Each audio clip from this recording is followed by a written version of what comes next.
What's going on, everyone? Today I'm going to teach you how to play Shallow by Lady Gaga. This is from the movie A Star is Born. It's a remake of an older movie that my mom used to love, you know, with Barbra Streisand and Kris Kristofferson. And I got to be honest, I wasn't a big fan of the older one. I think there's actually one before that as well. I'm not sure, but the one with Lady Gaga and Brad Cooper was pretty awesome. Very good movie. If you haven't watched it, check it out. But anyway, let's get going. Tell me something, girl. All right, so let's start with the chords. This song actually has quite a few chords in it, but they're used a little strange, so you should pay attention to how they're picked, because like I'll use the first one for example. This is an E minor 7, which, you know, this is the correct way to play it. But she doesn't always play this D string. She actually alternates how she plays it. So I'm just going to show you the chords, and we'll talk about how they're picked later. Starting with E minor 7. There's also a D with an F sharp. There's a G. It's played this way.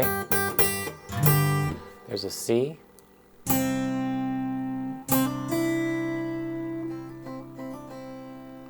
That hammer-on is used later on. There's a D. Again, another hammer-on, the suspended second. There's an A minor. There's a B minor.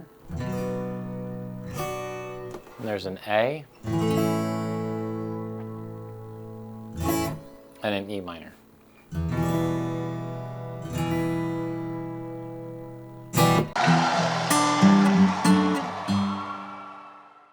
So this song starts with that.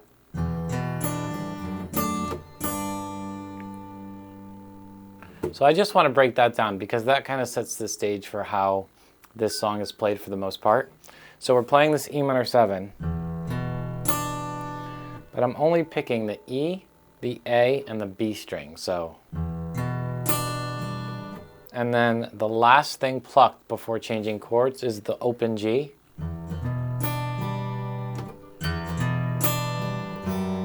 And then you're putting your finger on the second fret on the E string on this F sharp here, because that's going to go right into that D with the F sharp and then to a G. So I'm going to do this really slow.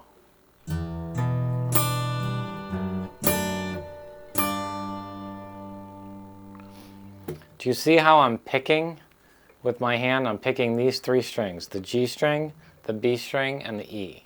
So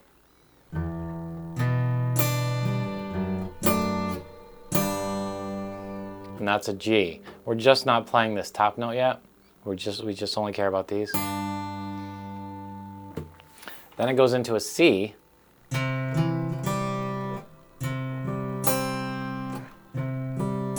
And we're only playing the A string, the G string, and the B string. To start anyway. So that's how it's arpeggiated.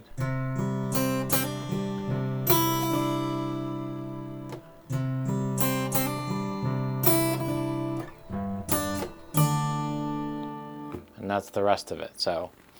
So far we have E minor 7, D with the F sharp, G, now to the C, G, D, and now we're going to do a suspended second. So all you're doing is hit the string once and then hammer on the second fret.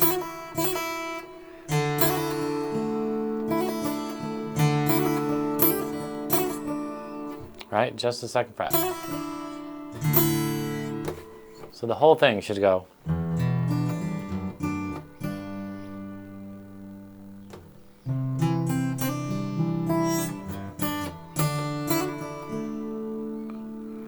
And then we're going to start again.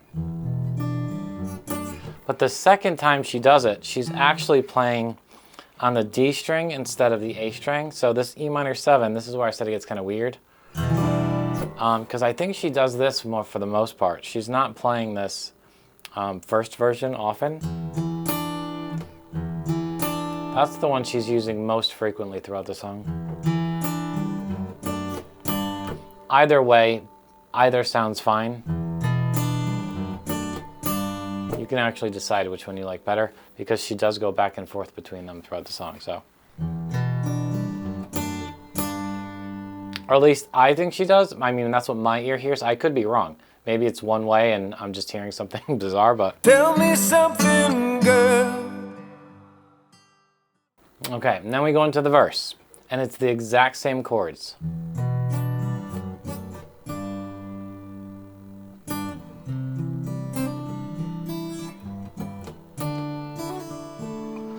Now, I'm not going to go through this note by note. You can use your own ear to decide how they do it, but she does change how she plays and arpeggiates these chords. So not all the... she doesn't always play a C like this. Sometimes she just goes...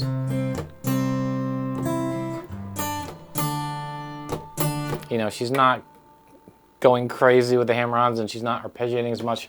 She's picking more frequently, playing notes together. So use discretion. Do it however you choose. Again, as long as you're playing a C with those notes, it's going to sound okay. Now, at the end of the first verse, she goes like this.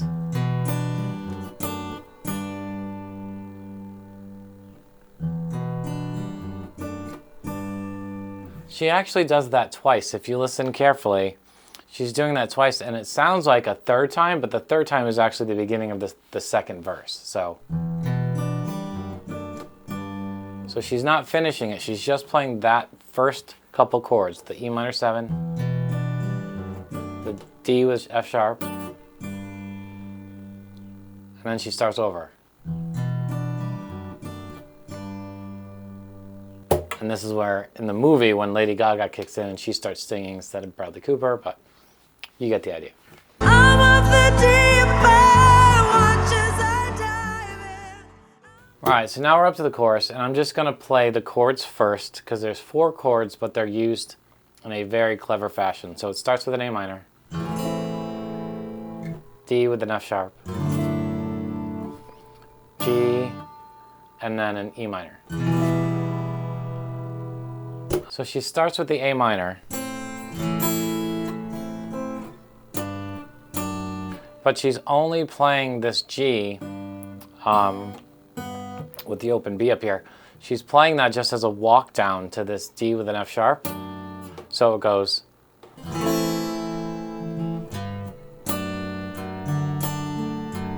Now she does the G, D with the F sharp again, to an E minor. It's a little confusing at first, but once you do it a couple times, you'll completely get it. It's very simple.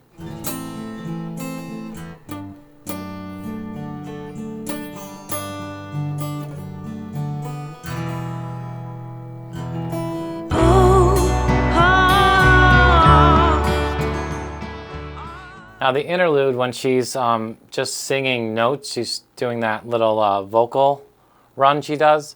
All she's doing, all that's being played in the background anyway, is a B minor. She switches to a D, and then it ends on, you're literally just gonna play the bottom half of a D basically, or an A I should say. It's more like an A. So you're playing an open E with 2 fingers on the D and the G string, 2nd fret. And then we go right back into the chorus again.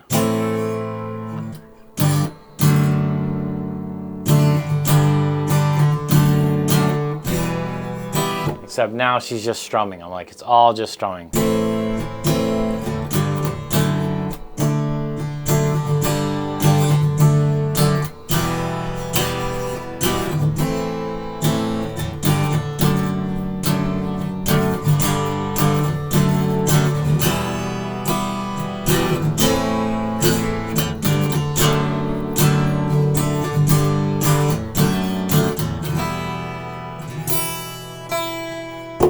And that's basically the whole song, guys. I can't say enough of how much I think about Lady Gaga as an artist. She's a phenomenal songwriter. So I may not necessarily like a lot of pop music that she does, but you have to appreciate her as an artist. She's a brilliant songwriter. So thanks so much for watching, guys. Like and subscribe if you haven't already. Smash that bell so you're notified when I make new content. Until I see you again, keep rocking.